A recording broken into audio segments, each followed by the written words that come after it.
So our next topic is maternal nutrition and fetal outcomes. And here we're going to really talk about the effect of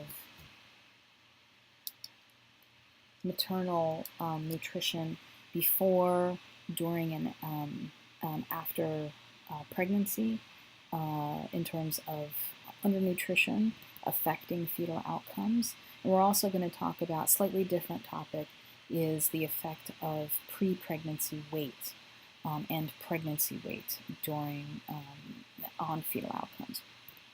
So slightly different because you can actually be well nourished and underweight.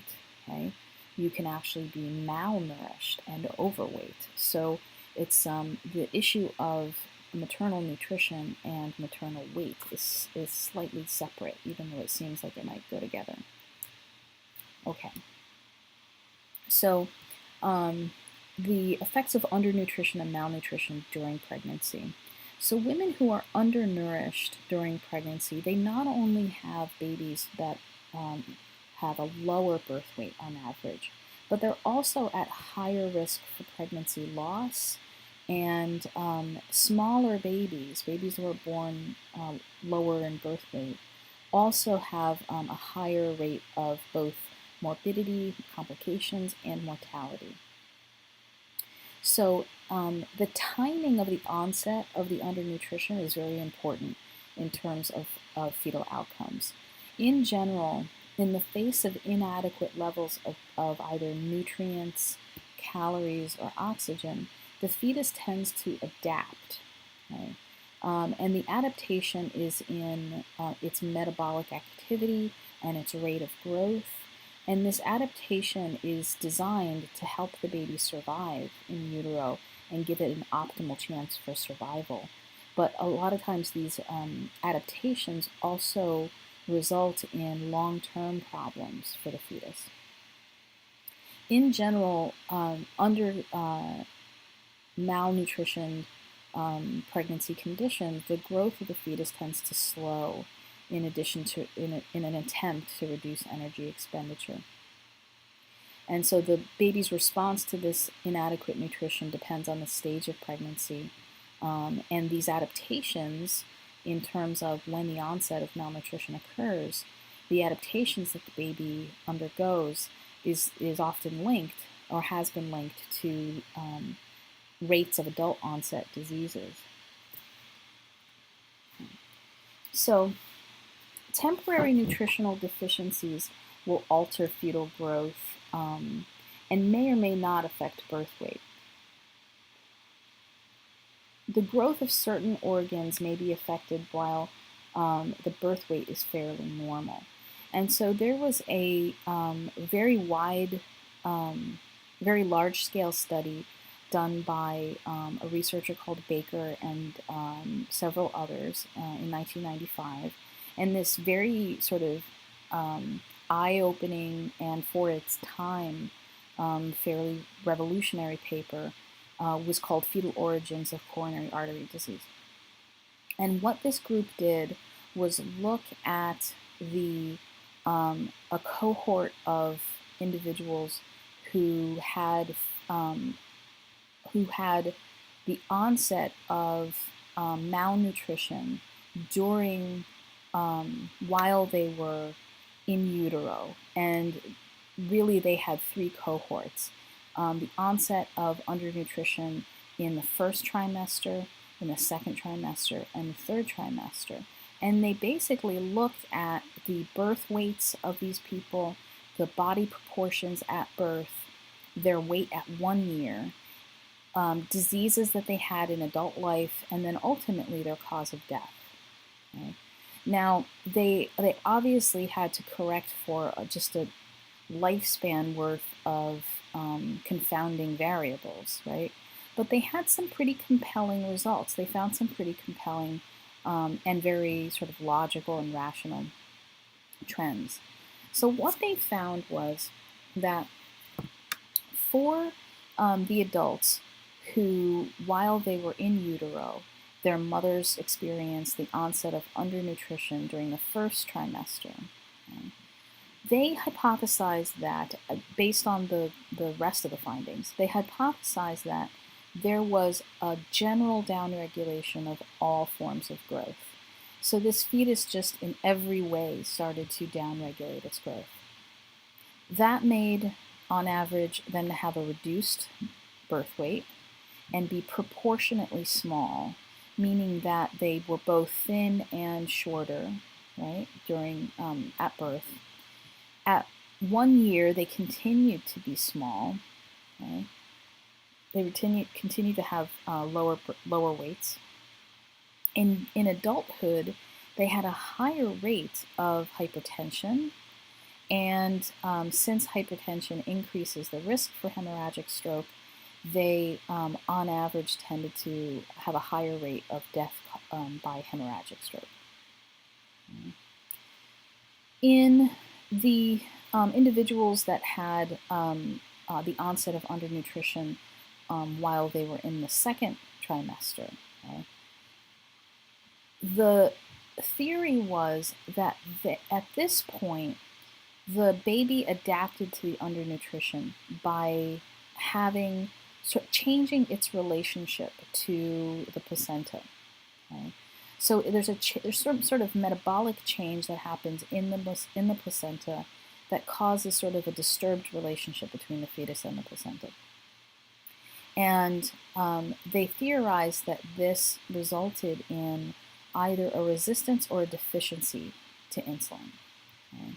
So the baby is controlling or reducing its growth because of less nutrition in the environment by basically either reducing its production of insulin or becoming more resistant to insulin, right? So because if you become resistant or deficient in insulin, you're going to take up glucose at a slower rate.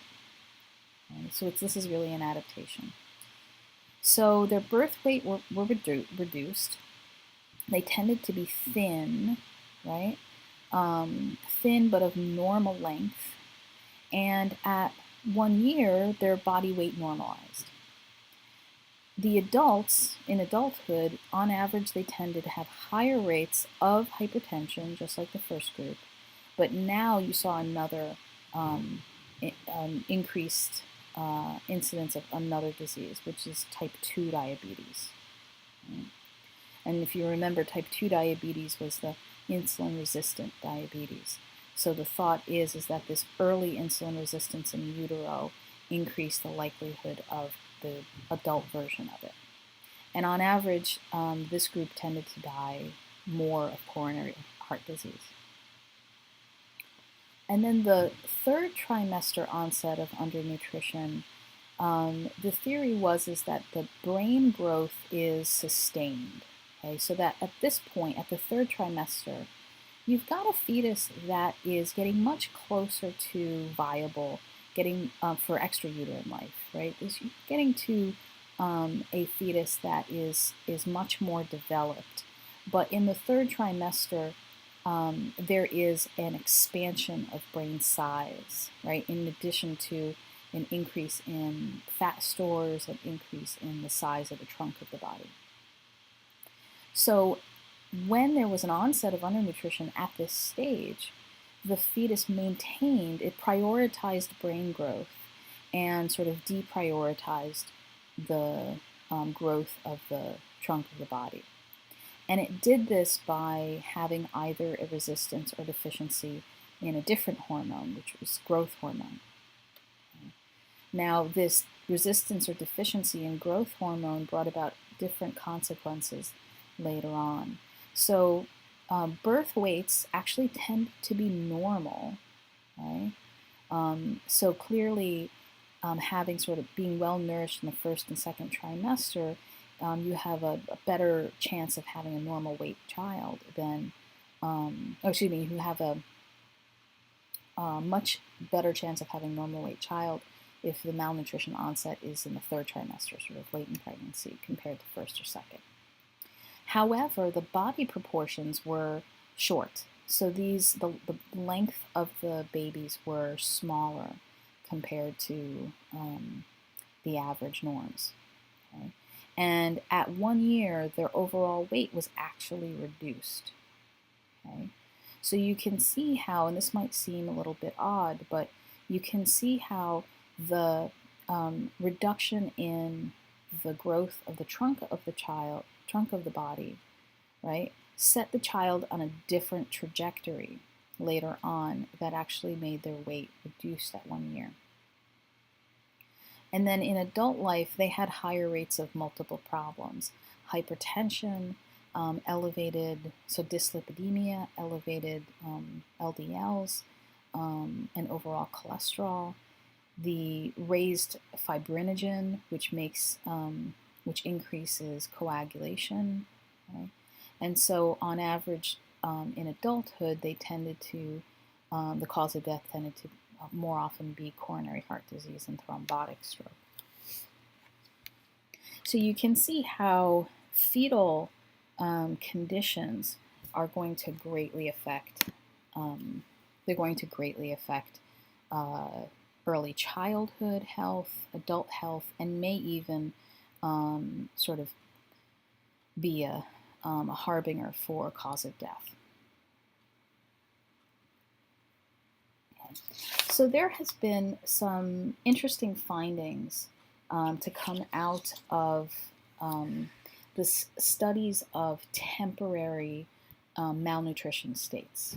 So it's hard to study the effect of nutrition on fetal outcomes, because oftentimes in areas of the world where you see undernutrition, it's sort of part of a greater problem of widespread poverty, and there's a lot of confounding problems.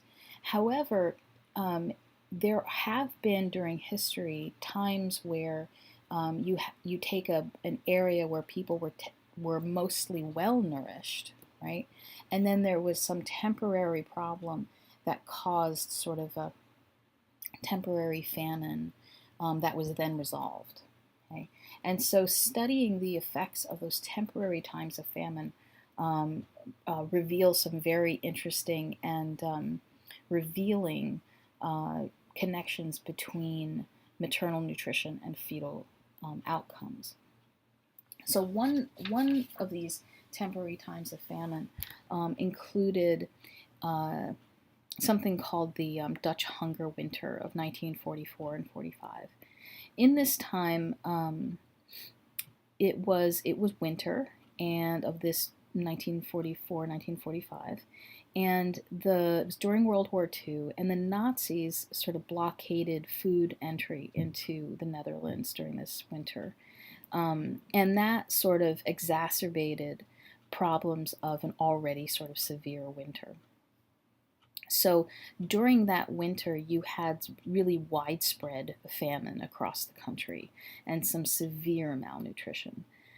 Now, the findings from the birth rates and fetal outcomes during this time were very, very revealing. The nutritional deficiencies affected fertility and birth weights, and birth rates, right? Birth weight and rate. So birth rates actually fell by 50%, and it was due to both infertilities, right, the inability to become pregnant because of a lack of ovulation, and also because of pregnancy loss. So even those who became pregnant, they had a much greater chance of losing that baby early on. Now, the rates of congenital malformation also increased during for babies that were conceived during the famine, right? So babies that were conceived during the famine and the part or all of the gestation was during the famine had a much higher incidence of congenital abnormalities. But interestingly, babies conceived up to 4 months after the famine also had an increased incidence of congenital abnormalities. Okay? So that meant that these babies that were conceived after the famine resolved itself, so mom was actually well nourished. However, she was undernourished during her preconception time, right? Those babies still had problems. So this was really the first finding that clearly supported the value or the importance of preconception nutrition. So that was a very important finding.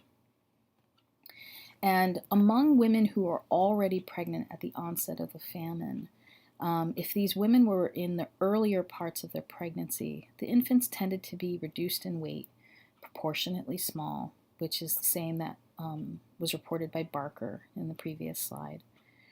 But if the women were in the later part of their pregnancy, second half or even later, birth weights were also reduced, but the babies were thin and of normal length, again, which was what Barker found.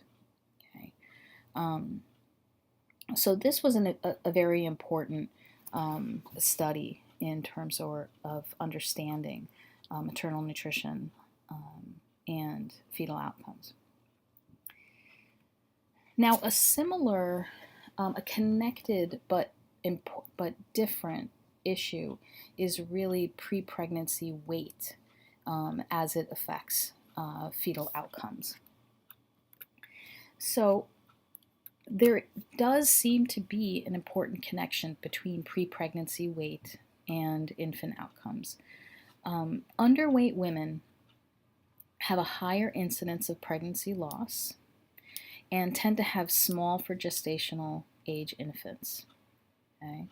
Now, if the woman is underweight because of undernutrition, any relief of this nutrition up to the beginning of the third trimester, right? So if you nourish this woman even as late as the third trimester, it's associated with significantly better infant outcomes. Okay? Nutritional supplementation in women who are undernourished improves infant outcomes within limits, right? And one of the limits is that you actually start to see depression of infant birth weights with the use of sort of high density protein supplements. And so this echoes what I mentioned earlier, is that sort of protein requirements are optimal within a particular range of protein intake, but then above that level, it actually you start to see a negative effect on infant outcomes. Maternal obesity is associated with a variety of poor fetal outcomes. There's an increased incidence of macrosomia, infants born that are large for gestational age. And then macrosomia and large for gestational age sort of causes increased risk of delivery complications and perinatal mortality. Obese women, this was an interesting finding, but obese women tended to have large for gestational age babies even when their pregnancy weight gain was adequate, or at least was within the recommended range. Okay. Additionally, the risk for preeclampsia and neural tube defects were higher for obese mothers. Now, so here's where this information is really sort of the current textbook opinion and is potentially evolving. But caloric restriction is thought to be, during pregnancy, is generally not recommended, except for normalizing pregnancy weight gain. Okay? So caloric restriction, in order to limit weight gain to the recommended 10 to 20 pounds, is thought to be, is recommended. But not beyond that. Okay, so the reason for, so basically the idea, the general recommendation is that dieting is not, even if you're obese, pregnancy is really not the time to restrict calories and lose weight. And the fear is that it may reduce the circulating glucose levels and increase maternal ketone production. And babies actually can, the infants, or excuse me, the fetus actually can take up ketones and use them for energy. However, they have a limited ability to do so. And maternal ketosis, where ketone levels rise very high, is actually associated with poor neurological development in the baby. Okay? So that's really the fear. That's the underlying fear behind caloric restriction during pregnancy. There are, however, current recent studies that have weighed this potential risk with the potential benefit of reducing pregnancy complications by restricting calories, increasing physical activity in obese moms. So it's still up for quite a lot of debate.